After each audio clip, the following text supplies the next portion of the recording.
اعوذ باللہ من الشیطان الرجیم بسم اللہ الرحمن الرحیم فلا تتبعوا خطوات الشیطان انہ لکم عدو مبین فلا تتبعوا خطوات الشیطان، یہ نہیں فرمایا کہ شیطان کے نقش قدم پہ نہ چلو.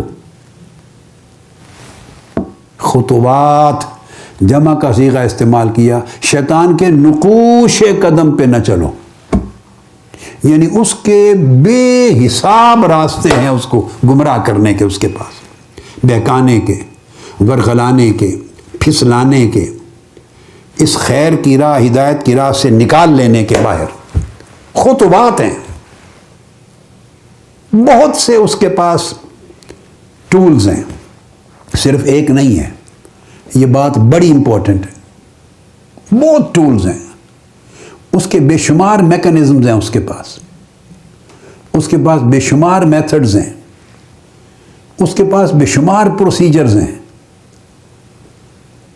خطوات ہیں شیطان کے.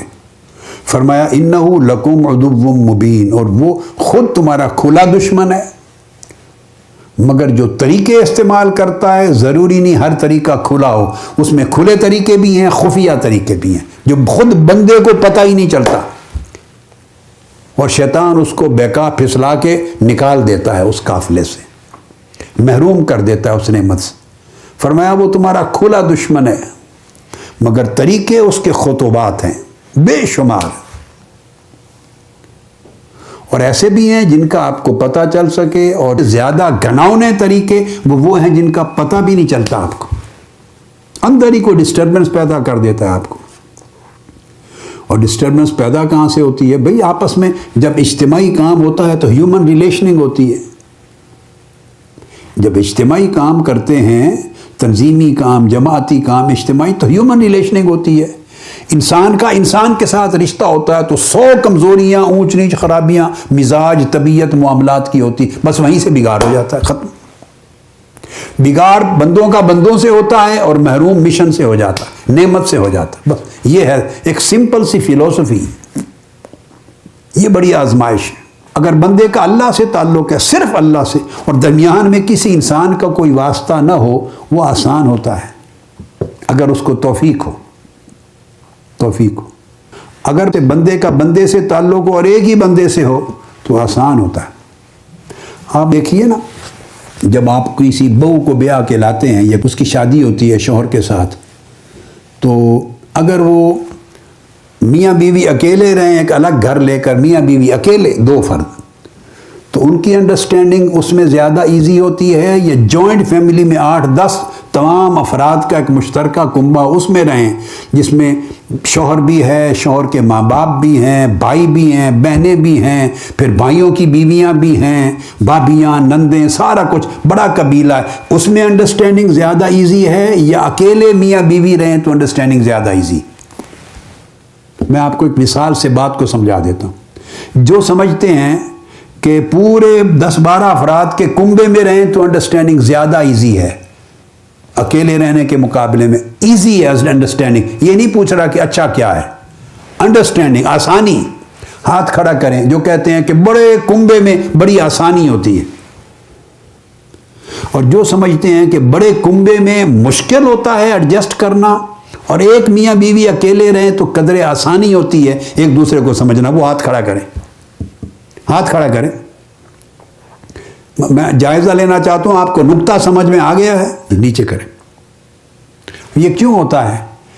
ہوتا یہ ہے کہ انسان کا تعلق جتنا کم ہو اتنی آسانی سے وہ ایڈجسٹمنٹ کر لیتا ہے، ایک دوسرے کو انڈرسٹینڈ کرتا ہے.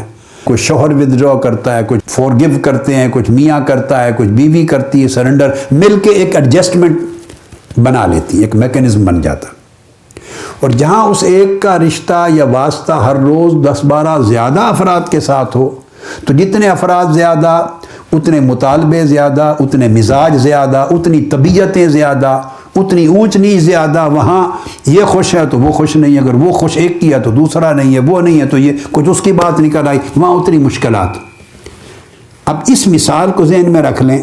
اب اس کو اپلائی کریں، آپ ایک تحریک میں ہیں اور تحریک میں پوری تنظیم ہے آپ کی، تنظیم میں کم سے کم اور کچھ نہیں تو 8 10 12 آدمی آپ کے کلوزلی کام کرنے والے ہیں، آپ سے سینئر بھی ہیں جونیئر بھی ہیں۔ اب وہ ریلیشننگ کتنی مشکل ہوگی، آپ کی جیسے ایک گھر میں ریلیشننگ 8 10 افراد کا گھر ہو تو مشکل ہوتی ہے، تو 8 10 12 15 لوگوں کی ایک تنظیم میں کتنی مشکل ہوگی، بولیے ہوتی ہے کہ نہیں؟ الگ مزاج ہیں، ہر بندے کا ایک الگ نیا رولا ہوتا ہے بنا کے بیٹھا ہوگا، جائز ہوگا ناجائز اس کی بحث میں نہیں بیٹے نہیں پڑ رہا، چھوڑ دیں، اس بحث میں کبھی نہ پڑا کریں، یہ میری جائز ہے اس نے ناجائز، جائز ناجائز چھوڑ دیں۔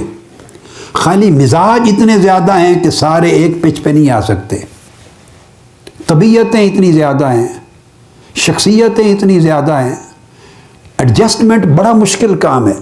تو جب انسانی رویے اور انسانی تعلقات جب اجتماعی طور پہ انسان کام کرتا ہے تو بڑا مشکل ہوتا ہے، اس میں شکایت پیدا ہوتی ہی ہوتی ہے۔ جب شکایت پیدا ہوتی ہے تو پھر اس کا کوئی ایک دوسرا ہم نوا ہو گیا، کوئی اور ہم نوا ہو گیا، اس کی شکایت کبھی سنی گئی کبھی نہیں سنی گئی، جب نہیں سنی جاتی تو شکایت اور بڑھ جاتی، پھر ایک اور شکایت ہو گئی وہ بھی نہیں سنی گئی، پھر اور شکایت طاقتور ہو گئی، پھر اور شکایت پیدا ہوئی وہ بھی نہیں سنی گئی، پھر شکایت نے اور سر اٹھا لیا، بڑی طاقت میں آ گئی۔ تو پہلے اختلاف تھا، اختلاف بڑھتے بڑھتے خلاف ہو گیا، خلاف بڑھتے بڑھتے مخالفت ہو گئی۔ انسانی رشتوں کے اندر یہ ہوتا ہے۔ اس لیے تو اسلام میں دین میں عبادات کو بہتر کرنے سے زیادہ بڑا مجاہدہ ہے معاملات کو بہتر کرنا، اور اس کا درجہ بھی زیادہ ہے۔ آپ میری بات کو سمجھیں، جو اپنے معاملات کو بہتر کرے اس کا درجہ عبادات سے کئی گنا زیادہ اونچا ہے، چونکہ یہ بڑا ٹف کام ہے، معاملات کو بہتر کرنا بڑا ٹف کام ہے۔ تو تنظیمی زندگی سمجھ لیں سارے معاملات ہیں، عبادات تو ہر ایک کی اپنی اپنی ہے نا، اپنی اپنی، مگر ایک دوسرے سے جو رشتہ تعلق ہے دین کے لیے سارے معاملات ہیں، اس میں آزمائشیں ہی آزمائشیں۔ تو یہ آزمائش کیا ہے کہ بگاڑ کسی ایک کا دوسرے سے ہوتا ہے، ناظم کا صدر سے ہو گیا، نائب صدر کا صدر سے ہو گیا، اس کا امیر سے ہو گیا، اس کا جنرل سیکرٹری سے ہو گیا، اس کا MSM کے صدر سے ہو گیا، اس کا یوتھ لیگ کے صدر سے ہو گیا، ویمن لیگ کا ان سے ہو گیا، ان کا تنظیم کا ویمن لیگ سے ہو گیا، یوتھ کے ساتھ ہو گیا، امیر سے ہو گیا، اچھا پھر ضلع ہے اس یونین کونسل کا اوپر PP حلقے کے ساتھ ہو گیا، یا ان کے کسی بندے کا مرکز کے ساتھ، شہر ضلع کے ساتھ ہو گیا، ان کا مرکز کے ساتھ ہو گیا۔ یہ مرکز سے لے کے بیٹے یونین کونسل تک یہ سارے انسان ہی ہیں نا، سب انسان ہیں، ان میں کوئی ملائکہ میں سے نہیں آئے ہوئے۔ یہ تحریک بھائی زمین پر بپا ہے اور انسانوں میں بپا ہے، اور پیغمبر بھی جب آتے ہیں تو انسانوں میں کام کرتے ہیں۔ تو جب اوپر نیچے سب انسانی رشتے ہیں تو وہاں ہر بندے کی ہر خواہش پوری نہیں ہو سکتی، ہر بندے کی ہر طبیعت کا تقاضا پورا نہیں ہو سکتا، ہر بندے کی سوچ دوسرے بندے سے ہمیشہ نہیں مل سکتی، اختلاف ہوتے ہی ہوتے ہیں، شکوہ ہوتا ہی ہوتا ہے۔ اب یہ جو شکوے کے امکانات بہت زیادہ ہیں، ان کے باوجود آدمی انہیں نظر انداز کرے اور اللہ رسول کے کام کے لیے قربانی دے اور جمع رہے، یہ آزمائش۔ شیطان ان طریقوں سے انٹر ہوتا ہے، اس سے لڑائی کر دی، اس سے غصہ، اس سے ڈسسیٹسفیکشن، اس سے شکوہ، اس سے شکایت، اس نے میری بات نہیں سنی، پرواہ نہیں کی، یہ کیا امیر ہے، یہ کیا ناظم ہے، یہ کیا صدر ہے، یہ کیا ناظم اعلیٰ ہیں، یہ کیا تنظیم کے صدر ہیں، یہ کیا نائب ناظم اعلیٰ ہے، یہ کیا تنظیم ہے، معتبر ہیں، کسی کی سنتے نہیں، یہ ہے فلاں فلاں فلاں، یہ سارا گورکھ دھندا۔ یہ راستے ہیں خطوات الشیطان، جہاں سے شیطان گھستا ہے اندر، اور نفس بھی گھستا ہے اور پتہ نہیں چلتا۔ پھر اس کے بعد انا پیدا کرتا ہے، میرا حق ادا نہیں ہوا، میری عزت نہیں ہوئی، میرا نام نہیں لیا، سب کو کھڑا کیا گیا، مجھے چھوڑ دیا، مجھے پروجیکٹ نہیں کیا، میں نے اتنا کام کیا تھا، میرا کسی کھاتے میں نہیں گیا۔ یہ سب چیزیں، یہ بولیاں کیا ہیں؟ وہ شیطان بے ایمان ڈالتا ہے، یہ بولیاں، یہ سب بولیاں شیطان ڈالتا ہے، اور نیچے نفس اندر سے اس کا الائنس ہو گیا ہوتا ہے شیطان کے ساتھ، نفس امارہ کا الائنس ہوتا ہے، اور پھر یہ چیزیں کر رہے ہوتے ہیں نیکی کے کام، اس نیکی میں شر داخل کر دیتا ہے شیطان، آپ کو پتہ ہی نہیں چلتا۔ آپ سمجھتے ہیں میری حق تلفی ہوئی ہے، زیادتی ہوئی ہے، یہ ٹھیک نہیں ہے، بس آپ اور خیال میں ہوتے ہیں اور معلوم نہیں کہ پردے کے پیچھے شیطان اور نفس کام کر رہے ہیں۔ لہٰذا ہر وقت خطرہ ہے، عاجزی کریں اور اللہ سے التجا کرتے رہیں کہ آپ کو اس نعمت سے محروم نہ ہونے دے۔ جو محروم ہو گیا وہ مارا گیا، وہ شیطان نے حملہ کیا، وہ سنبھل نہیں سکا، وہ محروم ہو گیا اس بڑی نعمت سے۔